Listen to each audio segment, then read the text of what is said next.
একজন ব্যক্তি যদি মারা যায়, এই মৃত ব্যক্তির উদ্দেশ্যে যে খাবারটা খাওয়ানো হয়, এই খাবারটা কে খেতে পারে? কে খেতে পারে? কথা বলেন, কে খেতে পারে? ফকির আর মিসকিন খেতে পারে, ইয়াতিম খেতে পারে। এখন আপনি যে ঘোষণা দিলেন আগামী 3 দিনের দিন 3 দিনের আয়োজন, আগামী 40 দিনের দিন 40-এর আয়োজন, এই 3 দিনের দিন বা 40-এর দিন কয়জন ফকির থাকে আর কয়জন মিসকিন থাকে? ইমাম সাহেব 5000 টাকা বেতন পায়, ইমাম সাহেব কি ফকির? মসজিদের সভাপতি সাহেব তার বিশাল ইনকাম, সে কি ফকির? এলাকার মেম্বার সাহেব তার একটা বড় ডিমান্ড, তিনি কি মিসকিনের কাতারে আছে? তাহলে আপনি ওই জিলাপি খেলেন কেন? আমার কথা বুঝেন না মনে হয়। আমার কথা কি বুঝতে পেরেছেন? মসজিদের মধ্যে একদিন দেখলেন জিলাপি দিচ্ছে, এখন আপনি এক দরজা দিয়ে বের হয়ে আবার আরেক দরজা দিয়ে জিলাপিটা নিলেন।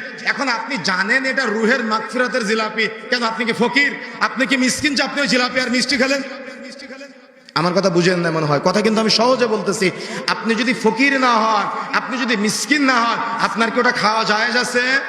তাহলে এই যে 3 দিনের দিন 3 দিনের আয়োজন, 40 দিনের দিন 40-এর আয়োজন, বা জীবনে একবার কুলখানির আয়োজন যেগুলা করা হয়, আর সমাজের মানুষ যেগুলা সুন্নাত মনে করে আমল করে, এগুলা সব বিদআতের অন্তর্ভুক্ত। সুতরাং এই বিদআত হলো পরিত্যাজ্য। আপনার বাবা মারা গিয়েছে, আপনি দান সাদাকা করবেন, আপনি খাওয়াতে পারেন, দিন নির্ধারণ করার দরকার নাই। আপনি খাওয়াতে পারেন, ইয়াতিমখানায় 100 জন ইয়াতিমকে খাওয়ায় দেন, আপনি খাওয়াতে পারেন, আপনি মিসকিনদেরকে খাওয়ায় দেন, আপনি দান করতে পারেন, বাবার নামে মসজিদে দান করে দেন। কিন্তু দিন নির্ধারণ করে এলাকার সবাইকে ফকির মিসকিন বানিয়ে আপনি যে জিলাপি বা আপনি যে কিছু খাওয়ালেন, এটা এই খাওয়াটা তার জন্য জায়েজ নেই, আর আপনি যেটা বাস্তবায়ন করলেন এটা বিদআত হয়ে যাবে। আমার কথা কি বুঝতে পেরেছেন? সুতরাং মাইকের আওয়াজ যতদূর পর্যন্ত যাচ্ছে, দায়িত্বহীন ভাষায় বলে যেতে চাই, কুলখানির আয়োজন করা, 40-এর আয়োজন করা, 3 দিনের আয়োজন করা, এটা আপনি সুন্নাত মনে করে যে করলেন, এটা স্পষ্ট বিদআত।